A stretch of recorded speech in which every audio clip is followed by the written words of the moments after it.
स्वागत है एक बार फिर से आप सभी का अलौकिक अल्फाज में। आज की जो गेस्ट है वो माधवी मैम है। माधवी मैम भी हमारी तरह एक पोइट्री इंथुजियास्ट हैं और उसके साथ साथ एक मुकम्मल शायरा भी हैं। इन्होंने हाल ही में अपनी एक पुस्तक पब्लिश की है और पुस्तक का शीर्षक है बाकी इश्क में सब अच्छा है। ये इसकी लिंक आपको डिस्क्रिप्शन में मिल जाएगी और अगर आप उस लिंक से इसे ख़रीदते हैं तो हमारे चैनल को भी सपोर्ट होगा। अगर आप किसी कारण से इनसे वाकिफ़ नहीं हैं तो मैं आपको इनसे मुतासिर इनके दो शेरों से करा देता हूँ। एक आवाज़ से मिट सकती है ये दूरी, खामोशी है बीच में झगड़ा थोड़ी है। और दूसरा शेर की हमसे कहा गया था कि रानी बनेंगी आप, यानी कि खुद को पहले ही राजा कहा गया। और आखिरी और मेरा सबसे पसंदीदा शेर कि किसी ने पूछ लिया उसका नाम तब आया, नहीं तो इतने बरस अपना ध्यान कब आया। ऐसे ही और भी शेरों के लिए आप ज़रूर इनकी पुस्तक पढ़ें। और अगर आप बहुत ज़्यादा नहीं समझते हैं उर्दू को भी तब भी आप इनकी पुस्तक खरीद सकते हैं, क्योंकि बहुत ही आसान बहुत ही सहल लफ्ज़ों का इन्होंने प्रयोग किया है, लेकिन फिर भी उसमें एक गहरी काफ़ी गहरी बातें उनमें आपको देखने को मिलेंगी। ये कॉन्वर्सेशन का पहला पार्ट है। आई होप कि आपको भी मैम को सुनना उतना ही अच्छा लगे जितना मुझे लगा। इसी के साथ ये रही हमारी कॉन्वर्सेशन। तो सबसे पहले तो यही कि यूजुअली मैं यही पूछता हूँ सभी गेस्ट से कि शायरी है क्या, क्योंकि काफी ये सब्जेक्टिव चीज है। आपके लिए जो शायरी के मानी होंगे वो मेरे लिए शायद ना हो, या हाँ, बिल्कुल। पर्सन टू पर्सन वो अलग हो सकता है। तो आपके हुँ, हिसाब से क्या है शायरी के माने? बिल्कुल, बिल्कुल सही कहा आपने, सब्जेक्टिव होता है ये। मेरे लिए शायरी खुद को एक्सप्रेस करने का तरीका है। सुकून है जब मतलब खुद से बातें करने का मन हो, या कोई बात जो मैं किसी से नहीं कह पाती हूँ, उसे ज़ाहिर करने का मन हो, तो शायरी होती है। और अभी तक तो ये कृपा है ऊपर वाले की कि काफ़ी कुछ कहने में कामयाब हुई हूँ, लेकिन अभी बहुत कुछ है जो अभी भी नहीं ढाल सकी हूँ शेरों में और गजलों में, तो वो बेचैनी बराबर बनी रहती है। और वो बहुत ज़रूरी है शायरी के लिए कि आपके अंदर हमेशा एक तलब बनी रहे कहने की। तो बस मेरे लिए शायरी सुकून है, एक अपने आप से बात करने का, अपने से मिलने का जरिया है। हम्म। एक अहमद सलमान है पाकिस्तान के शायर, तो हम्म। का एक शेर है, उनकी एक पूरी गजल ही है जो बेसिकली शायरी को ही डिस्क्राइब कर रही है। कि तो उसमें एक शेर है कि जो कह चुका था वो जो कह सका था हाँ। वो कह हूँ, जो रह गया है हम्म। वो शायरी। वो शायरी है, बिल्कुल, बहुत अच्छी गजल है। और बात भी वो यही है। वो जो आपने बोला ना कि एक बेचैनी रह गई है जो अभी उतरनी बाकी है, तो उसी से मुझे हम्म। याद आया। हम्म। तो मेरे जो मित्र हैं जिनका इंटरेस्ट है पोइट्री में, शायरी में, तो जी। हमारा मतलब, और ये काफी पॉपुलर थॉट भी है अभी, कि भाई जो हम्म। शायरी 10 साल पहले थी या 20 साल पहले थी, अब वो नहीं रही है। अब वो शायरी मर चुकी है एक तरह से, या मर रही है। हम्म। तो इस पे आपका क्या ख्याल है, क्योंकि आप मतलब इन्वॉल्व्ड हैं इन सब चीजों में। अब मैं तो सिर्फ एक बाहर वाले के नजरिए से ही देख रहा हूँ, थर्ड पर्सन पर्सपेक्टिव है मेरा। आप खुद इन्वॉल्व्ड हैं, तो आपका क्या हम्म। ख्याल है इस पे, कि क्या सही में मर रही है, या हम लोग कुछ ज्यादा ही पैनिक हो रहे हैं इसके बारे में? मेरा जो पर्सनल नजरिया है वो मैं कह सकती हूँ, बाकी कोई मतलब डिक्लेमर नहीं दे सकती मैं, कोई फैक्ट नहीं है ये, बट हाँ मुझे ऐसा लगता है कि शायरी मर नहीं सकती है और ना मर रही है। है ना? हर एरा की अपनी एक शायरी होती है। पहले रवायती चीजें थी, रवायती कहन था। मौजू अभी भी वही है ना? वो तो हम कहीं से और जगह से लाएंगे नहीं। वही मोहब्बत, वही इश्क, वही कन्वर्सेशंस। उसमें इजाफा हुआ है, उसमें और चीजें जुड़ गई हैं। पहले सिर्फ श्रृंगार तक ही सीमित थे, लेकिन अब उसमें आप देखते हैं कि गजलें या शायरी हर सब्जेक्ट के बारे में होता है ना? बच्चों के बारे में, भूख के बारे में, झगड़े के बारे में, दुनिया में जो वॉर हो रहे हैं उनके बारे में। तो उसका जो कैनवस है और बड़ा हो गया है, ना कि मतलब खत्म हुआ है। और दिन पर दिन बड़ा होगा, क्योंकि ये ऐसी आर्ट है ना, इसका अपना एक जादू है। मतलब इसमें खुद में इतना जादू है कि ये कभी गायब होगी ही नहीं, कभी मरेगी है ही नहीं। बस उसके रूप बदलते रहेंगे। पहले अब वो तो ऑब्वियस है ना, आप देखते हैं जनरेशन वाइज चीजें, हर चीज में बदलाव है ना? पढ़ाई हो या हमारी सोच हो, हमारा रहन सहन हो, कुछ भी। तो फिर इसमें क्यों नहीं? तो चेंजेस को हमें पॉजिटिवली एक्सेप्ट करना चाहिए, जहां तक मुझे लगता है। और मैंने भी किया है। अभी जिसको हम जदीद शायरी कहते हैं, वो इसीलिए कहते हैं क्योंकि अब नए लफ्ज, कई कई बार इंग्लिश के भी लफ्ज, मतलब जो सूट कर रहे हो उनको अब लेने में लोग गुरेज नहीं करते हैं। पहले ये था कि नहीं, बिल्कुल रिवायत, बिल्कुल उर्दू। अ, तो हिंदवी जो हमारी लैंग्वेज है, जिसमें हम, जो बोलचाल की भाषा है, उसमें शायरी ज्यादा होने लगी है।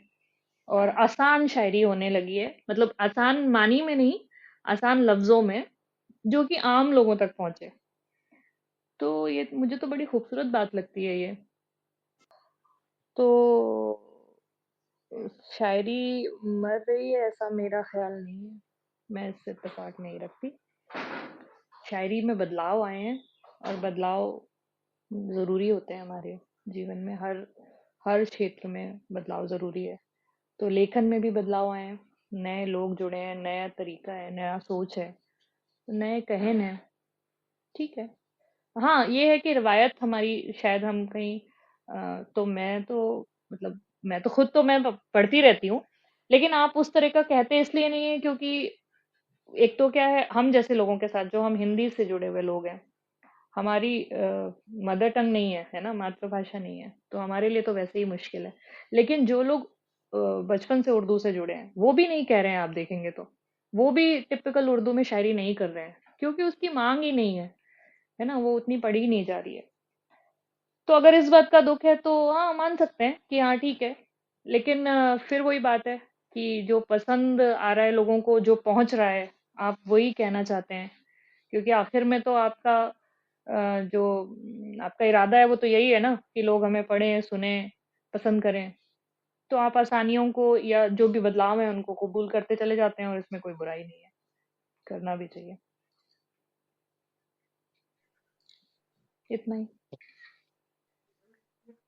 हाँ, वो भी लाइक मैं भी पहले बहुत इस पे एक्सट्रीमिस्ट था कि नहीं भाई, पहले जो शायरी हो रही थी, या लाइक 90s में भी जो शायरी हो रही थी, 30 साल पहले अहमद फराज का जो दौर था, या जॉन एलिया का जो दौर था, या फैज का हम्म। जो दौर, हम्म। तो उस प्रकार की शायरी अब देखने को नहीं मिलती है, ना ही मुशायरों में, ना ही कहीं भी। जैसे कभी बहुत लोग बोलते हैं कि भाई मुशायरों की शायरी जो है वो किताबी शायरी से अलग है, क्योंकि वहां पे आप ऐसे शेर पढ़ना चाहते हैं जो लोगों को वहीं पे समझ में आ जाए और वहीं पे वो दाद दे। लेकिन हम्म। आप किताब में ऐसी गहरी शायरी लिख सकते हैं जो जिसको पढ़ के लोग सोचेंगे, लेकिन मुशायरे में वो आपके पास ये बेनिफिट नहीं होता है, क्योंकि वहीं पे लोग सुन के वहीं पे दाद देंगे। खैर, बिल्कुल, लेकिन बिल्कुल सही मेरा कहा। भी हम्म। इस पे थोड़ा सा अभी, मतलब अभी एज इन 2-3 हफ्ते पहले मैं सोच रहा था, तब मुझे हम्म। ख्याल आया कि हर दौर में जब गालिब का भी दौर खत्म हुआ होगा, तब भी यही हम्म। लोगों ने कहा होगा कि भाई अब जो है शायरी का स्तर जो है गिर गया है। बिल्कुल, तो जब भी बिल्कुल। हम्म, तो जब भी दौर बदलेगा, तो जो लोग पुरानी रवायत की शायरी से इत्तेफाक रखते हैं, वो जरूर एक थोड़ा सा रेबेल अगेंस्ट करेंगे कि नहीं भाई, हाँ, वही वो बेहतर वही। थी। बिल्कुल, बिल्कुल। ये बिल्कुल इंसानी फितरत है, इसमें कोई वो बात नहीं है। और जो आपने बात कही मुशायरे और किताब वाली, वो भी बहुत हद तक सही बात है। वो क्योंकि मंच पे आपको ख्याल रखना पड़ता है, ऑडियंस हर तरह की ऑडियंस होती है ना, और ऑडियंस तक पहुंच जाए शेर, इस बात का ख्याल रखना पड़ता है। तो कई बार हल्के शेर पड़े जाते हैं। तो मतलब ये बहुत अलग टॉपिक है, बट हाँ ठीक है, आप बिल्कुल सही बात कह रहे हैं। हाँ, लेकिन एक और इसमें एक एलिमेंट है कि जो ओपन माइक्स हैं, क्योंकि हम्म ऐसी भी शायरी हो रही है, जैसे ठीक है मतलब अपने आप को एक्सप्रेस करने का एक तरीका है हम्म। शायरी, वो मैं भी मानता हूँ और बहुत ही पर्सनल चीज है। लेकिन बिल्कुल। एक ऑब्जेक्टिव मेजर भी होना चाहिए कि भाई हम शायरी किस चीज को कर रहे हैं। अब मैं कुछ भी उल्टा सीधा बक दूं और कहूँ कि ये शायरी है, तो वो कहीं ना कहीं डाइल्यूट कर देगा या एक तरह से खराब कर देगा माहौल को, राइट? हाँ, तो उसमें भी एक बात है। देखिए, एक तो होता है ख्याल आना आपके जहन में। जो लोग ओपन माइक में काम कर रहे हैं, ओपन माइक में आके बोलते हैं, ये हमारी शायरी के लिए एक फैक्टर इसमें बहुत अच्छा है कि इससे ना लोगों के अंदर सोचने का एक कीड़ा जो है ना, वो पनप रहा है। ठीक है, वो बहुत बात की बात है कि उनको हम टेक्निक सिखाएं। वो हमारा इन समाज का काम है कि अगर आप चाहते हैं कि शायरी में तरक्की हो, तो आप ऐसे लोगों को इनकरेज करें कि वो एक जो प्रॉपर एक तरीका है। एक तो होता है कि कुछ लोग चाहते ही हैं कि हम छंद मुक्ति पढ़ेंगे, हम पढ़ेंगे ही नहीं, हमें करनी ही नहीं है वो, दैट इज डिफरेंट थिंग। लेकिन बहुत सारे लोग आपको ओपन माइक में ऐसे मिलेंगे जो सीखना चाहते हैं, क्योंकि उन्हें नहीं आता इसलिए वो ऐसा कर रहे हैं। और ये उनका बहुत इनिशियल स्टेज है। मैं अपनी बात जानती हूँ, जब मैंने शुरू किया था डायरी लिखना, तो मुझे भी बहर नहीं आती थी, है ना। लेकिन मुझे एक अंदर इंस्टिंक्ट था कि हाँ, कि हर लाइन मेरी रिदम में खत्म होनी है, या मुझे नहीं पता था काफिया है या रदीफ है, लेकिन उसमें ही खत्म होती थी। तो वो धीरे धीरे कहीं क्लिक किया कि ये तो एक पैटर्न बन रहा है, ये तो कुछ होता है, इसको सीखना पड़ेगा। तो मेरे पास कोई नहीं था इनकरेज करने वाला। लेकिन अब तो इतनी चीजें हैं, मतलब नेट पे चीजें हैं, वीडियोस आते हैं।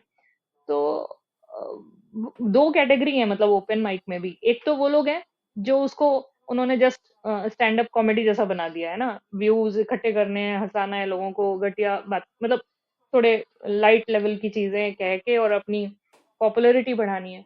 एक वो लोग हैं जो वाकई में बेचारे मतलब यंगस्टर्स हैं, जो जिनके पास सच में ख्याल है। मतलब कई बार मैं सुनती हूँ उनके ख्याल इतने अच्छे होते हैं, बिल्कुल नई चीज, लेकिन चूंकि वो कांटेक्ट नहीं है उनके, या वो सीख नहीं पा रहे हैं, उस चीज को ढाल नहीं पा रहे हैं, तो वो अभी उस मतलब जो वो सीढ़ी है उसके बिल्कुल पहले पायदान पे भी नहीं है वो।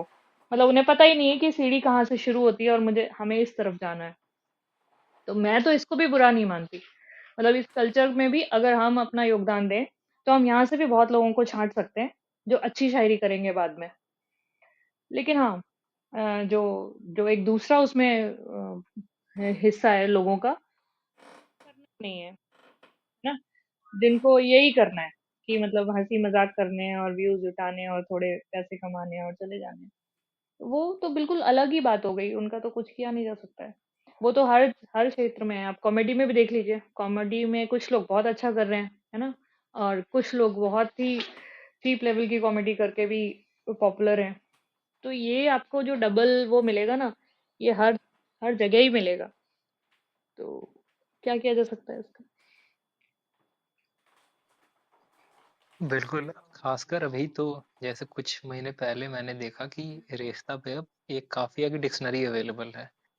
जब हम्म मैंने उस टाइम लिखना शुरू किया था, तो हम्म मैं लिटरली मैंने कॉपी में, उस टाइम मुझे पता नहीं था, जैसे आपने कहा ना कि वो एक अंदर से पता होता है कि ऐसी ये जो रिदम है यही मेंटेन करनी है। उस टाइम पे पता नहीं होता है हम्म, कि बहर क्या है, काफिया क्या है, बिल्कुल। रदीफ क्या है। हम्म तो लेकिन वो एक इंट्यूशन होता है, एक अंदर से फीलिंग आती है कि नहीं ये जो है लय में है या नहीं है लय में, या साउंड ही वो हम्म अच्छा नहीं करता है। हम्म। जैसे बिल्कुल। कोई शायरी अच्छी है या नहीं है, ये जानने के लिए आपको शायरी की जानकारी बहुत ज्यादा जरूरी नहीं है। एक नहीं आम है, आदमी बिल्कुल। जज कर सकता है कि वो शायरी अच्छी है या नहीं। खैर, बिल्कुल बिल्कुल। हम्म, तो उस मेरे पास अभी भी वो नोटबुक है जिसमें मैंने लिस्ट बना के रखा था काफिया का, हम्म, और फिर तो अच्छा। हाँ, अभी तो काफी आसान हो गया है हम्म, और काफी इजी भी हो गया है। मतलब आप डायरेक्ट वर्ड्स लिख सकते हो और उसके जितने भी ये होंगे राइमिंग वाले आ जाएंगे काफिया। आ जाए बिल्कुल। अब फिर तो बहुत, यही मैं कह रही हूँ, अब तो बहुत आसान हो गया है। तो मन में किसी को चाह होनी चाहिए। जो आपने बात कही, बड़ी अच्छी बात कही कि शेर समझने के लिए बहुत आपको उस्ताद होना जरूरी नहीं है। आम लोगों को शेर क्यों अच्छे लगते हैं, उन्हें थोड़ी ना पता है कि क्या टेक्निक है, इसके पीछे क्या मीटर आपने लगाया है, क्या है।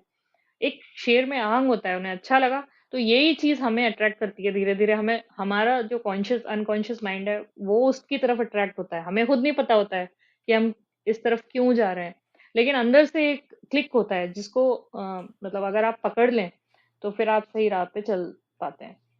तो बहुत जरूरी है कि अपने अंदर की आवाज को सुनना, समझना कि मैं, मतलब आखिर में चाहता क्या हूँ या करना क्या है मुझे, किस तरह करना है। थोड़ा मतलब क्लियर माइंड होना बहुत जरूरी है। और पेशेंस भी बहुत जरूरी है कि एक दिन में तो चीजें होती नहीं है। कई बार आपको चीजें नहीं आएंगी, लगेगा भी कि नहीं हो रहा है। लेकिन अगर पैशन है और अंदर से चाह है तो फिर वो एक दो बार, तीन बार, चार बार के अटेम्प्ट में आप कर ही पाएंगे उसको। बिल्कुल। मुझे याद है कि मेरा जो सबसे पहला ये था एक्सपोजर था जिससे मैं बहुत ही ज़्यादा रुचि आ गई, खासकर उर्दू शायरी में। वो हम्म। अहमद फराज की एक नज्म है, भले दिनों हम्म। की बात है। तो हाँ। हम्म। वो मैंने सुना और हम्म। आकिब साबिर की आवाज में थी वो। मैं पहले भी शेर पढ़ता था ऐसे, लेकिन कुछ खास सीरियस नहीं था। आई थिंक लगभग 4 साल पहले मैंने हम्म। ये नज्म सुनी अहमद फराज की, और हम्म। उसमें अब जैसे बहुत सारे ऐसे लफ्ज हैं जिनके मानी मुझे नहीं पता थे, हम्म। और लेकिन फिर भी अच्छा लग रहा था। तो वही जो एक एक आपने बात जो इम्प्लाई की थी कि शायरी एक तरह से एक यूनिवर्सल लैंग्वेज है, वो आपके अंदर यस। ऑलरेडी है, बस आपको एहसास करना है उस चीज का। हम्म। तो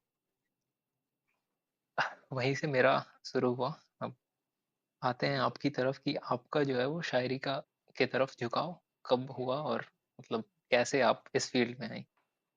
हम्म। तो जैसे आपने एक नज्म सुनी, वैसे मैंने बहुत सारी गजलें सुनी। और मैंने मतलब मुझे उर्दू की जो ये गीत होते हैं ना, जो पुराने गाने हैं, अगर आपने कभी सुने हो तो, जैसे साहिर लुधियानवी ने बहुत गाने लिखे हैं पुरानी फिल्मों में। और ये शकील बदायूनी ने बहुत गाने लिखे हैं। तो मुझे तो नहीं पता था लिरिसिस्ट कौन है, शायर हैं ये लोग कौन है, मुझे नहीं पता था। लेकिन वो गाने में जो कपलेट्स होते थे, शेर होते थे, वो बड़े अट्रैक्ट करते थे। कि मतलब मेरा जो झुकाव था लय की तरफ, धुन की तरफ नहीं जाता था, लिरिक्स की तरफ जाता था। तो उनको सुनना और फिर उसके बाद उनको नोट करना और सोचना कि यार ये कैसे कहा होगा, ये पहली वो थी। हालांकि अंदर रिदम तो बहुत बचपन से ही थी, क्योंकि मेरे पिताजी कविता करते हैं, हिंदी कवि हैं वो। तो जो एक मतलब कविता का इंट्रोडक्शन था, वो बहुत बचपने में आ गया था कि हाँ ये कविता क्या चीज होती है। और वो सुनाते थे आंगन में खड़े होके, जब कोई अच्छी कविता होती थी तो बोलते थे। तो वो एक अंदर कविता के लिए प्रेम और वो सब था। लेकिन बजाय हिंदी में जाने के, मेरा झुकाव उर्दू में बढ़ता गया इन गीतों की वजह से। पुराने फिल्मी गीतों, उनके बाद आए जगजीत सिंह जी।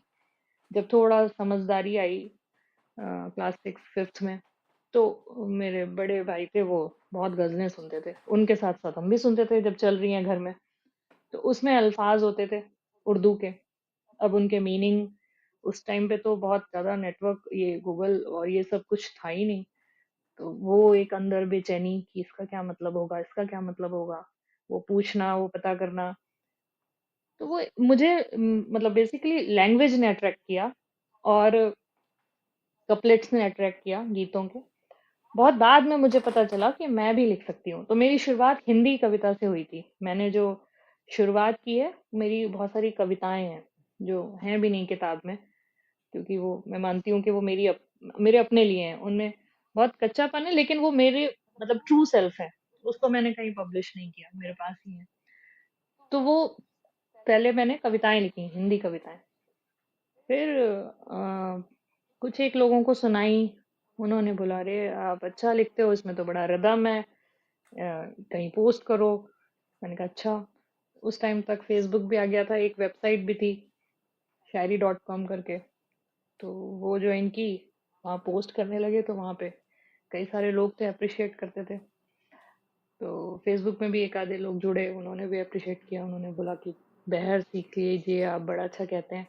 मैंने कहा बहर क्या होता है भाई, अब ये भी किससे पूछा जाए। तो फिर एक दोस्त कह लें, भाई कह लें, उनसे रिक्वेस्ट की मैंने। तो उन्होंने मुझे वक्त दिया, बहर सिखाई।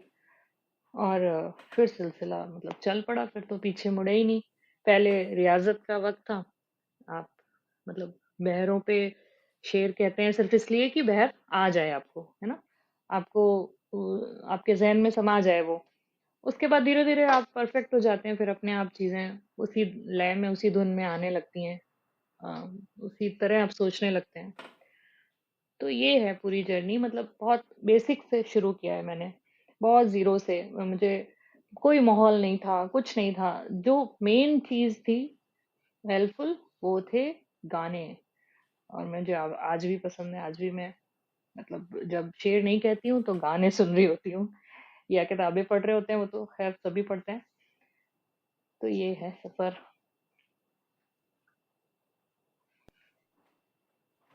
हाँ जी, एक महेंद्र कपूर का गाना है, शायर का ही लिखा हुआ है कि चलो एक बार फिर से अजनबी बन जाए हम दोनों। तो उसमें एक बिल्कुल।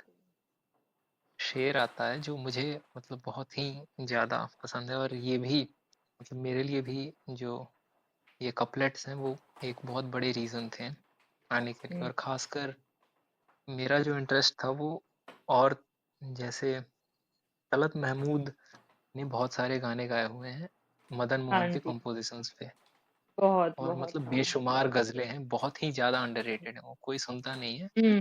बदकिस्मती हम्म। है लोगों की। लेकिन बिल्कुल। बहुत ही अच्छी अच्छी गजलें हैं। तो हम्म। इसमें ये जो शाहिर की गजल है चलो एक बार फिर से, तो इसमें एक शेर आता है कि वो अफसाना जिसे अंजाम तक लाना न हो मुमकिन, उसे एक हम्म। खूबसूरत मोड़ देकर छोड़ना अच्छा। बिल्कुल। हम्म। तो ये भी एक बहुत बड़ा मतलब, ये सिर्फ एक शेर था, इसने भी बहुत ज्यादा मुझे अपनी ओर खींचा, उर्दू शायरी की बिल्कुल। तरफ खींचा। मैंने भी बहुत सुना है इसको। और कमाल बात यह है कि पूरा गीत लय में है, और उस शेर पे वो ठहर के उसको बोलते हैं। अगर आपने ध्यान दिया हो तो उसको पूरा हाँ हाँ बिल्कुल। शेर, हाँ, शेर की तरह अदा किया है उसको। तो वो अपने आप में बड़ा अट्रैक्टिव है। वो गाने को 10 बार सुन सकती हूँ मैं उस शेर की वजह से। तो ये तो पुराने गानों का जादू है। जो जानते हैं, सही कहा आपने, जो नहीं जानते हैं उनकी तो बदकिस्मती है कि वो नहीं सुनते हैं। बिल्कुल। तो जरा इस पे भी रोशनी डालें कि जो शायरा हैं वो इतनी कम क्यों हैं। कोई मतलब एक, जैसे मैंने भी जब लिखना शुरू किया था तो एक तो सपोर्टर्स होते ही हैं जो अप्रिसिएट करते हैं, लेकिन हम्म। बहुत सारे ऐसे भी लोग होते हैं जो इसको थोड़ा अ, मतलब अजीब नजरिए से देखते हैं इसको। अम, इसको क्या कहें, मतलब आपको एक बहुत अच्छे सबसेट नहीं ऑफ पीपल समझते में हैं डाल कि देंगे। हाँ, हाँ हाँ, बिल्कुल ठीक। ऐसा तो बहुत होता है, और शायरात के साथ ज्यादा होता है। मुझे भी जितने लोग इनकरेज करने वाले मिले, उससे ज्यादा डिस्करेज करने वाले लोग भी हैं मेरे आसपास। तो आपका सवाल क्या है कि शायरा इतने कम क्यों है ना, शायरात इतनी कम क्यों है। और आपका जो पर्सनल एक्सपीरियंस है वो कैसा रहा, क्योंकि मैं भी आपके अलावा मैं भी किसी ऐसे शायरों को तो जानता हूँ, मैं आपके अलावा और किसी भी मतलब शायरा को नहीं जानता हूँ। तो हम्म। जरा बताएं हमें ये भी। हाँ बिल्कुल, इस पे तो घंटों बात की जा सकती है। ये तो बहुत हॉट मुद्दा है आजकल। लेकिन ये है कि पहली बात ये कि शायरी को ही हमारे समाज में, मेरे आसपास तो एटलीस्ट, बहुत अच्छा नहीं समझता है कोई। ठीक है, कविता कहना, कवि सम्मेलन, वो तो फिर भी लोगों को समझ में आते हैं, लेकिन गजलें कहना, शेर कहना, मुशायरों में जाना, तो उनको बड़ा अजीब लगता है। मतलब क्या जरूरत है ना? इससे क्या मिलता है? पहले तो सवाल ये है कि क्या मिलता है? मैं पैशन को समझने वाले लोग बहुत कम है। आप किसी पेंटर से पूछें, पेंटिंग करता है, उसको क्या मिलता है, तो मतलब वो आपको हैरत से देखेगा कि क्या ही सवाल है। ऐसा ही सवाल हम लोगों से लोग करते हैं, उनको क्या जवाब दें भाई? तो ये चीज, बेसिक चीज है जो प्रॉब्लम आती है। उसके बाद दूसरी बात आती है कि चलो शायरी ठीक है कर रहे हैं, तो आदमी लोग कर रहे हैं, मेल शायर कर रहे हैं, आप क्यों? शायरात क्यों ये मंचों पे क्यों जा रही हैं, या शायरी क्यों कर रही हैं? आपको क्या लिखने की जरूरत है ना? घर गृहस्थी, बच्चे, पति। पहले तो लोगों को यही दिक्कत लगती है कि शायरी कर रही हैं, बड़ा दुख होगा इनके जिंदगी में। अब उनको यही समझाना पड़ता है कि भाई दुख जो है वो सो है, लेकिन अपनी जिंदगी में हम बहुत खुश हैं, हमारा घर परिवार अच्छा चल रहा है, कोई मुसीबत नहीं है। मैंने तो इतने सारे लोगों को यही जवाब दे दे के थक गई मैं कि भाई ऐसा कुछ नहीं है, कि बिल्कुल कोई मतलब जॉन एलिया जैसे करेक्टर बहुत कम ही होते हैं शायर। ऐसा नहीं होता है कि शेर कह रहे हैं तो सब बर्बाद ही हुए जा रहे हैं। तो शायरात के साथ जो चैलेंज आता है वो ये आता है, समाज बहुत ज्यादा एक्सेप्टेंस नहीं दिखाता है, बहुत मुश्किलें पैदा करता है। अभी भी मैं ऐसे लोगों को जानती हूँ जो शेर कह रहे हैं, लेकिन अपना डीपी, अपना नाम नहीं लगाते हैं, सिर्फ इसलिए क्योंकि एक्सेप्टेंस नहीं है। उनके आसपास के लोग नहीं समझते हैं कि वो शायरी क्यों कर रहे हैं, सपोर्ट नहीं करते हैं, उनको वक्त नहीं देते हैं। मतलब आप शायद समझ पाए या नहीं, एक महिला होने के नाते आपको घर में बहुत जिम्मेदारियां होती हैं। आपको कोई आधा घंटा भी नहीं देता है कि आप जाएं, और आपका पैशन है तो आप उसके लिए शेर लिख रही हैं तो आपको कोई डिस्टर्ब ना करे। ये तो बहुत अंदर से एक, मतलब जिसको भी कोई भी कला है, सिर्फ शायरी नहीं, फीमेल्स के लिए चैलेंज है कि अगर उसको कोई भी कला आती है तो उसको अपने लिए वक्त चुराना पड़ता है, रास्ता बनाना पड़ता है। कोई आके ऑफर नहीं करता आपको कि अरे अच्छा आप इस चीज में अच्छी हैं, चलिए करिए करिए, आधा घंटा हम बच्चे संभाल लेंगे, आप ये कर लीजिए, ऐसा कोई नहीं कहता है। बहुत आगे जब आप निकल जाते हैं, जब दिखने लगता है लोगों को, तब लोग जरूर, मतलब वो कहते हैं ना उगते सूरज को सलाम करते हैं, तब तब लोग जरूर आ जाते हैं कि हाँ हाँ अच्छा कर रहे हैं, तो आके खड़े हो गए बगल में कि हाँ ये तो बहुत अच्छा कर रहे हैं। लेकिन अगर आप कोई पहली दूसरी सीढ़ी में है ना, तो सब आपका मजाक बनाएंगे, यार क्या है इसमें, ये क्या चीज है। तो वो चैलेंजेस मेल शायर के साथ उतने नहीं आते हैं, क्योंकि वो फिर भी उनका एक्सपोजर होता है, वो बाहर निकल सकते हैं, उनमें पाबंदियां कम है, लोगों से मिल सकते हैं। और शायरी क्या है, थोड़ा सा आपको इसके लिए ना, आपका जो फूड है, जो शायरी का खाना पीना है, वो शायरी वाले लोग ही हैं।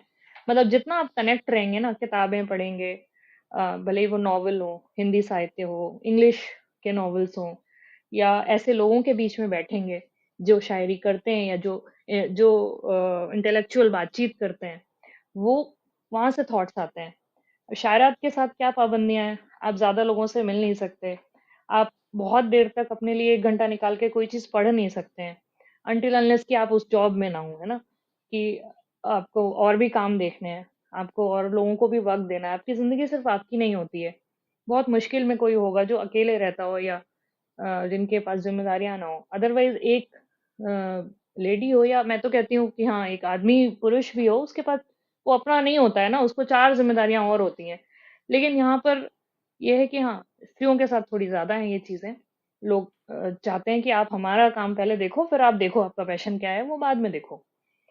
तो ये एक तो बहुत बड़ा चैलेंज है कि वो वक्त नहीं निकाल पाती हैं, वो खुल के अपने लिए बात नहीं कह पाती हैं। हालांकि अब बहुत बदलाव है, बिल्कुल इस तरह नहीं है। पहले तो लोगों ने जो कर लिया, जो जिन्होंने हमारे लिए रास्ते बना दिए, उनकी वजह से हमें बहुत आसानियां हैं। जैसे परवीन शाकिर साहिबा हैं, अदा जाफरी हैं, ईश्वर नईद हैं, इन लोगों की वजह से हमें तो बहुत आसानियां हैं।